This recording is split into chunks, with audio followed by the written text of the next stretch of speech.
सांगा. नमस्कार सगळ्यांना. माझं नाव लहानू कारभारी भोर. आमच्या गावामध्ये मुक्काम आमचा निनावी तालुका इगतपुरी जिल्हा नाशिक. तर आमच्या गावामध्ये पाणलोट विकास समितीमार्फत महिंद्रा आणि नाबार्ड मार्फत काम चालू आहे. तरी आम्हाला महिंद्रा मार्फत एक 5 शेतकऱ्यांनी मिळून विहीर दिली 2-3 वर्षापूर्वी. तर आम्हाला इथं पहिलं फक्त आम्ही पावसाळीच पीक घ्यायचो. तर या विहिरीमुळं तर आम्हाला रब्बीचं पीक यायला लागलं. आता गहू लावला आहे, वर तंबाटे लावलेले, कांदे लावले, मका लावलेली आणि आजूबाजूचे 4 शेतकऱ्यांनी पाणी नेलं आहे. एकाचं राहिलं त्याने पाईपलाईन नेलेली. आता हा या शेतकऱ्यांनी नेले, त्यांनी ऊस लावलेला आहे आणि त्या शेतकऱ्यांनी मका लावलेली. म्हणजे 5ही शेतकऱ्यांचा एकदम भरपूर फायदा झालेला आहे. पहिलं काय होतं, डोंगरचा भाग आहे आमचा, डोंगरकडचा भाग आहे, पाणी राहत नव्हतं, विहीर नव्हती इथं, काहीच करता येत नव्हतं. पण मग संस्थेमार्फत महिंद्राच्या मार्फत आम्ही म्हणजे 5 जणांनी मिळून ही विहीर दिली. त्यामुळं आम्हाला तीन सुद्धा पीक काढता येऊ राहिलं. पहिलं म्हणजे फक्त पावसाळी आम्ही फक्त भाताचंच पीक घेत होतो. महिंद्रा फायनान्सनं ते जे ट्रस्ट मार्फत त्याचे ते CSR फंडमधून किती लाभ दिला तुम्हाला किती टक्के पैसे भरायला लावले? आम्हाला लोकसहभाग हा पहिला 1 नंबर आम्हाला आला तर त्यावेळेस 25,000 होता. अच्छा, सुरुवातीला. त्यांनी किती खर्च केला सगळा?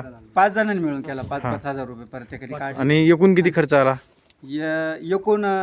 एकूण खर्च त्याला कमीत कमी 4 ते 5 लाख आला असेल खर्च. अच्छा, तो काय आपल्याला माहिती नाही. आम्ही फक्त फंडातून ते जे काही लोकवर्गणी सहभाग ते 25,000 दिले, त्याच्या व्यतिरिक्त आम्ही काहीच बघितलं नाही.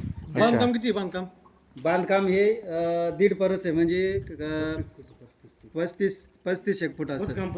खोदकाम 35, बांधकाम 20 एक फूट असेल. अच्छा. आणि हे जे PM कुसुम सोलार अंतर्गत मागेल त्याला योजना आली सरकारची, प्रधानमंत्री मागेल त्याला सौर ऊर्जा. त्याच्यामुळे ज्याच्या नाव आहे त्याच्या नाव आपण ऑनलाईन फॉर्म भरला, मागेल त्याला सौर ऊर्जा. आणि ती सौर ऊर्जा 10% पैसे भरून 10%, 90% सबसिडी आहे. 10% पैसे भरून 5 HP ते सोलर आहे. इथं लाईटीची सुद्धा गरज पडत नाही. गट नंबर 128. बाकीचे मोटर्स ते बाकी शेतकऱ्यांनी टाकून ते घेऊन गेले पाणी. हा, गेले ना. याचं वाटप कसं आहे तुमचं? आमचं वेळापत्रक ठरलेलं आहे. वेळापत्रक ठरले सोमवार मंगळवार 1 दिवसाला, आणि बुधवार गुरुवार एकाला, शुक्रवार शनिवारी 1 वेळेला. आणि लईच कोणाचं जर लय अटीतटीत आलं तर मग एक जण थांबून ॲडजस्टमेंट करून घेतात. हो, 2 दिवस वाटलं. जेवढं असेल तेवढं घेतो. हो, जेवढे लागेल तेवढं घेतो. बंधन नाही, काही नाही. वाद काही होत नाही. एखादी जे लय अर्जंट आलं मला आता 8 दिवसांना पाणी येणार आहे, तर मग एखाद्याच्या ऍडजस्ट मध्ये त्याला पण म्हणजे परस्पर तुमचा समन्वय.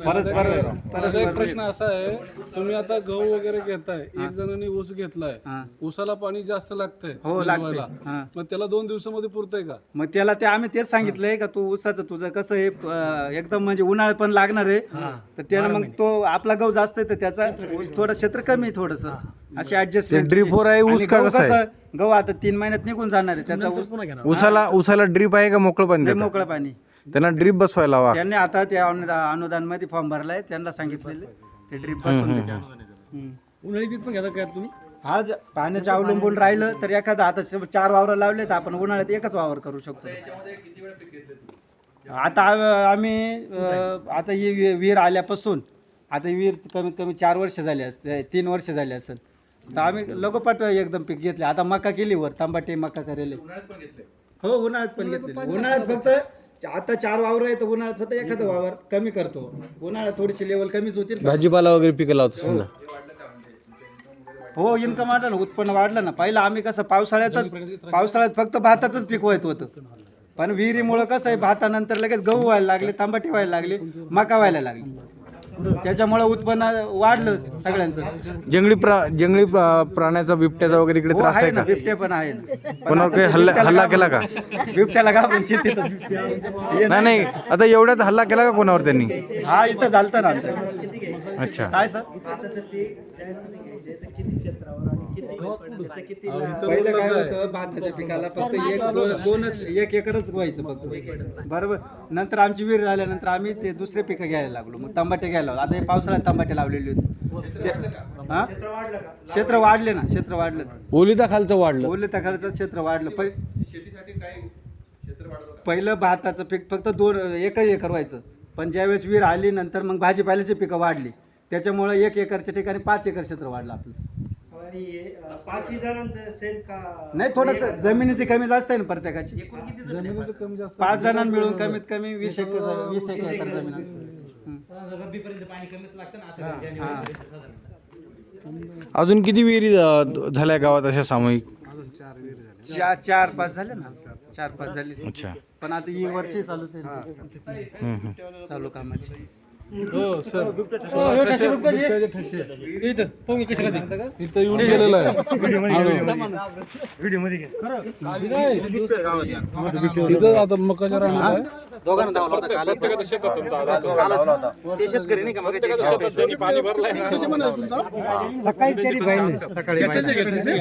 शेवडी गाव आहे ना, इथं शेतकऱ्यावर हल्ला केला आणि एक जेवण करत होतं, इकडं नव्हतं विहीर आणि वाघ सोबत त्या विहिरीमध्ये पडले. शेतकऱ्याचा मृत्यू झाला त्या ठिकाणी.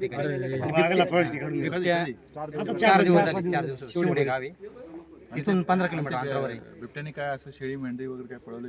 नाही दोन्ही शेतकऱ्यांना हल्ला केला होता. एक मजूर होता आणि एक शेतकरी होता. अगोदर मजुरावर हल्ला केला, मजूर सुटला त्याच्या ताब्यामधून. जवळ शेतकरी जेवण करत होता, त्याच्यावर हल्ला जेवण करता करता दोन्ही बिबट्या आणि दोघांच्या याच्यामध्ये दोघं पण विहिरीत गेले. झटापटीमध्ये शेतकऱ्याला डोक्याला मार वगैरे लागला, काय तो त्याच्यामध्ये मृत्युमुखी पडला. बिबट्या आणि बिबट्या दोर होता, त्या दोराला लोंबकळून राहिला बिबट्या. फॉरेस्ट खात्याला कळवण्यात आलं त्या ठिकाणी. मग बिबट्याला काढण्यात आलं. पकडला मी सांगतो पकडला विहिरीत पडल्यामुळे घटना घडली. मग त्याला तर काही मदत, शासकीय मदत त्या शेतकऱ्याला आता 2 दिवसापासून रात्री 6च्या दरम्यान दिसलेला आहे. लोकांना अटॅक करण्याचा प्रयत्न केलाय. खूप आहे प्रमाण. लवकर चला बरं. आता आपलं